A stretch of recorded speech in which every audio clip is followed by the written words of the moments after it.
किया गया। GHA की तमाम तंजीमें यहाँ मौजूद थी। बड़ी नाराज़गियाँ भी थी, बहुत कुछ था। मैंने पहले कहा कि भाई मैं इस अलायंस से जो है वो हाथ उठा रही हूँ, मगर 3-4 घंटे की मीटिंग के बाद फिर सब बात समझ आई। सबको एक दूसरे के जो गिले शिकवे थे वो सारी बातें की गई। जो हम सब में से जो कोताहियाँ हुई, जो गलतियाँ हुई, उन सबको जो है वो ओपन करके नाम से जो है वो सारा बताया गया एक दूसरे को, और कोई भी उसमें तला कलामी किसी ने नहीं की। और ये बड़ी एक खुशाइन बात थी, क्योंकि हम बड़े दिल बर्दाश्ता हो चुके थे। ज़ाहिरा एक औरत के लिए हमारी 70% से ज़्यादा जो वर्कर्स हैं वो बेवा और बहुत मिस्कीन है, और उनकी ही तनख्वाह पे सारा घर चल रहा था, जिसकी वजह से मैं थोड़ी सी नाराज़ भी थी।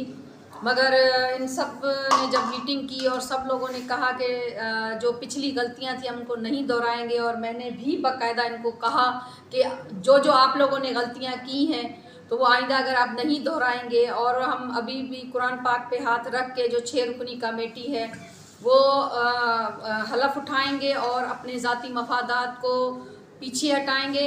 और इंशाअल्लाह गवर्नमेंट सिंध को मैं ये बताना चाहती हूँ कि हम कल भी एक थे, आज भी एक हैं और एक ही रहेंगे।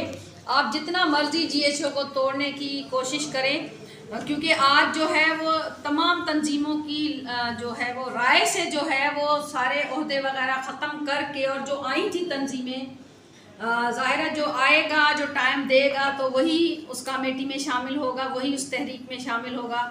6 रुकनी कमेटी जो है, इसके अलावा अगर आइंदा कोई भी बंदा जाके सेक्रेटरी से या किसी मिनिस्टर से मिलता है, उसका GHA से कोई वास्ता नहीं है और ना ही हम किसी के ख़िलाफ़ हैं ना। गवर्नमेंट सिंध दोबारा होशियार हो जाए, क्योंकि हम सब एक हैं और पहले से ज़्यादा बेहतर स्ट्रेटजी के साथ आएंगे। और हमारा इस वक्त जो 1 पॉइंट एजेंडा है वो हेल्थ रिस्क अलाउंस है, क्योंकि हमें हमारा हेल्थ रिस्क अलाउंस चाहिए। वो सिर्फ कोरोना ही हेल्थ रिस्क अलाउंस नहीं है, और भी बहुत सारी बीमारियां हैं जिसका हमारा जो लाहे अमल है वो हमारे जो है उन्होंने बता दिया, डॉक्टर महबूब साहब ने, कि कन्वीनियर जो है हमारी कमेटी के, और मंडे से लेके तमाम जितने भी तंजीमें हैं वो सब काली पट्टी बांध के 2 घंटे की सुबह टोकन स्ट्राइक करेंगे। ये हमारा 3 दिन स्ट्राइक चलेगी। अगर इस 3 दिन के अंदर कोई हमारे लिए पॉजिटिव गवर्नमेंट की तरफ से लाहे अमल नहीं किया गया, क्योंकि हर चीज़ तैयार पड़ी है, सिर्फ ओके करना है, तो उस पर अब हमें कोई बहाना भी नहीं चाहिए, ना हमारे साथ कोई मीटिंग चाहिए, हमें डायरेक्ट नोटिफिकेशन चाहिए।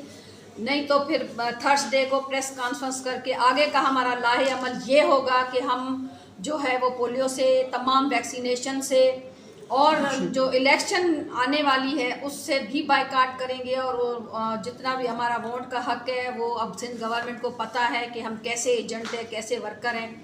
हम फिर अपनी फील्डों में हो या हमारे अपने डिपार्टमेंट में हो, हमें ये मजबूर ना किया जाए कि हम इलेक्शन में जो है वो कोई एक्शन करें इस पीपल्स पार्टी के ख़िलाफ़, क्योंकि ये कहना कि फेडरल वाला, ये अभी हमें सब चीज़ों का पता है। सिंध गवर्नमेंट अथोराइज है और सिंध गवर्नमेंट के पास बहुत पैसा है। ये कहना कि पैसा नहीं है, क्योंकि अभी आपने फार्मासिस्ट को जो है उनको फ़ौरन से पहले अपग्रेड कर दिया, हालांकि हम 3 महीने से जो है वो सड़कों पे और आपके दफ्तरों में जो है वो चक्कर काट रहे हैं। बहरहाल हम GHA एक हैं, एक रहेंगे, चाहे उसमें कोई आए कोई जाए, लोग आते हैं जाते हैं, मगर हमारा मकसद एक है, हमारा हेल्थ रिस्क अलाउंस हमें दिया जाए, जो कि हम किसी सूरत नहीं चाहते। हम सब